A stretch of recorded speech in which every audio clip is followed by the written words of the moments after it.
आपने मंदिर की बात की। योगी आदित्यनाथ का एक बयान आया है कि पांडुओं ने 5 मांगे थे, हमने तो सिर्फ 3 मांगे हैं। फिर वो कह रहा हूँ जो बयान यूपी के मुख्यमंत्री जी का आया है या बाकी लोग देते हैं वो सिर्फ और सिर्फ अखबार में छपने के लिए देते हैं। उससे आम लोगों के जीवन को बेहतर करने का कोई उनकी मंशा मुझे दिखती नहीं है। मुझे लग रहा है कि जो हमारा इंडिया अलायंस है वो मुद्दों पर राजनीति करना चाहते हैं और मैं चाहता हूँ कि ये चुनाव हो, इश्यूज पर लड़ा जाए। पब्लिक को जो रोज़मर्रा की दिक्कत आती है, नौजवानों को जो आज तकलीफ हो रही है, उसका निराकरण कैसे किया जाए, उसका आपके पास क्या रोड मैप है, उस पर चर्चा होनी चाहिए। वो ना करके ये वो यूपी के मुख्यमंत्री और बाकी लोग ऐसे भाषण देते हैं ताकि ये अखबार में छपते रहें दिन भर। लोकसभा चुनाव को लेकर बीजेपी पूरी तरीके से सक्रिय है। एक अभियान शुरू किया है, गांव चलो अभियान, जिसमें बीजेपी के 50,000 से ज्यादा नेता गाँवों में क्लास गुजारेंगे और सरकार की योजनाओं को प्रचार। देखिए, ये उनकी पॉलिटिकल पार्टी का अपना एजेंडा हो सकता है, लेकिन जो नई सरकार बनी है, अभी सरकार बने बहुत कम समय हुआ है, उनको तो अपनी डिलीवरी पर फोकस करना चाहिए। जो विधानसभा में वादे किए हैं चुनाव लड़ने से पहले, उस पर पूरा उतरने की कोशिश करनी चाहिए। अब इलेक्शन है, ये इलेक्शन मोड में आप काम कर रहे हैं, लेकिन डिलीवरी जो है उस पर ध्यान देना चाहिए, लॉ एंड ऑर्डर पर ध्यान देना चाहिए। पिछली सरकार के खामे निकाल कर, आरोप देकर, और मैं देखता हूँ जो विधानसभा में चर्चा होती है, सरकारी पक्ष का जो भाषण आता है वो हमेशा आलोचना, आरोप लगाना, कमियां निकालना, एक नकारात्मक सोच से काम हो रहा है। अगर सकारात्मक सोच रखेंगे तो लोग उनसे कुछ उम्मीद जगा सकते हैं। लेकिन कांग्रेस पार्टी की तैयारी पूरी है। मैं छत्तीसगढ़ का प्रभारी हूँ, वहाँ पे राहुल गांधी की यात्रा कल से चालू होगी।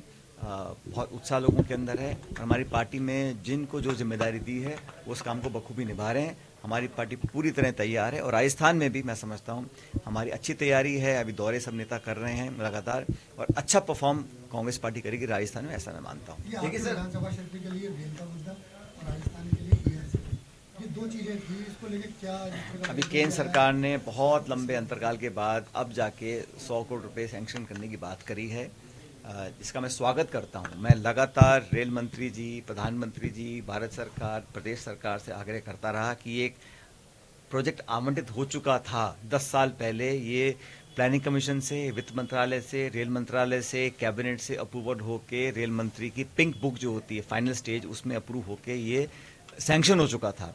इस प्रोजेक्ट को रोका गया और ये रुका रहा 10 साल तक, अब जाके उसमें पैसा दिया है। मैंने फिर आग्रह किया है, मुख्यमंत्री जी भी किया है कि इसमें राज्य सरकार भी अपना योगदान दे, ताकि ये इतनी पुरानी महत्वपूर्ण परियोजना और ये जिला हमारा जो बहुत दशकों से पुरानी मांग है, ये रेल से जुड़ जाए। इस दिशा में काम करना चाहिए और हम लोग इसको राजनीति से परे हटकर जनता की भलाई के लिए इसमें राज्य सरकार को भी आगे बढ़कर अपना योगदान देना चाहिए। और केंद्र सरकार ने जो पैसा दिया है उसका मैं जैसे मैं कहा, स्वागत करता हूँ, लेकिन पर्याप्त नहीं है। ये प्रोजेक्ट 900 करोड़ रुपए का है, इसमें केंद्र सरकार को भी अपना और पैसा देना चाहिए बजट में।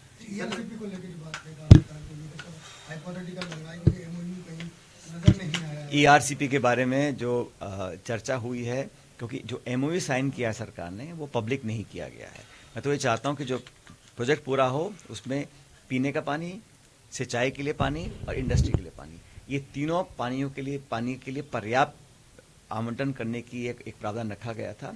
उसमें कटौती ना हो, ये राज्य सरकार की जिम्मेदारी है। जो साइन किया है एमओयू, अभी हमको मालूम नहीं उसका एंड में क्या है, मतलब उसमें कितना हमको प्रदेश को मिलेगा, लेकिन प्रदेश के हितों के साथ कहीं समझौता ना हो जाए, मुझे इस बात की चिंता हमेशा रहती है। मैं उम्मीद करता हूं कि वर्तमान सरकार प्रदेश के लोगों की पानी की जो रिक्वायरमेंट है उसको अपनी राजनीतिक दोस्ती या मध्य प्रदेश सरकार से सहमति के चक्कर में नुकसान ना हमारा हो जाए, इस बात की मुझे चिंता रहती है।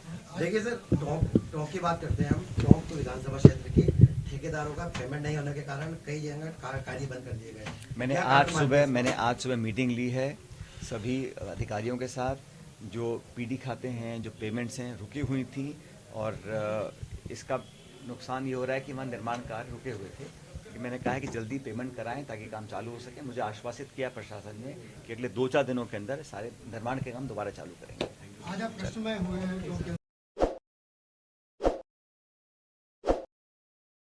ताज़ा खबरों के लिए विजिट करें द फैक्ट इंडिया की वेबसाइट और डाउनलोड करें द फैक्ट इंडिया ऐप।